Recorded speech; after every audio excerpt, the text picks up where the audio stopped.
Papakita ko lang sa inyo yung halaman na iniwan sa akin nung daughter-in-law ko. Lumipat na sila ng bahay. Nung nakatira na pa sila dito, ayan, inaalagaan niya yan. Pero hindi na masyadong healthy nung umalis sila. Ayan, o. Saka 2 dahon na lang yan nung iniwan niya dito sa akin. Pero, yun nga, yung nilagaan ko ulit kaya nagkaroon ulit ng 1, 2, 3, 4, 5 dahon kasi mula nung umalis sila. Ayan.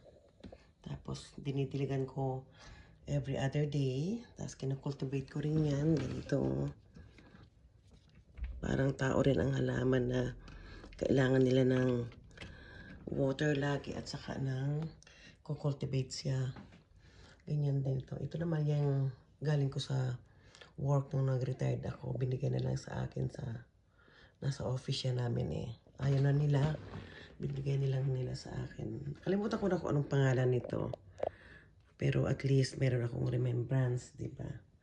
Remembrance ng aking retirement. Ayan. Tapos, binigyan rin ako ng sister-in-law ko ng puno ng kalamansi. Ayan o. Diba? Lalabas ko yan kasi summer na dito sa amin. Kakatuwa Ang bango-bango. Talagang kumuha ako nung isang araw ng isang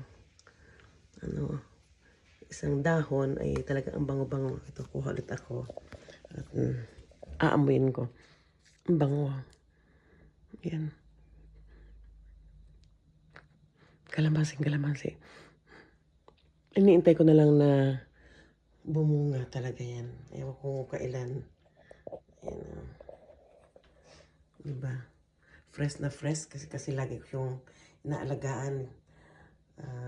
Tubig at saka ng cultivate ang lupa. Ayan.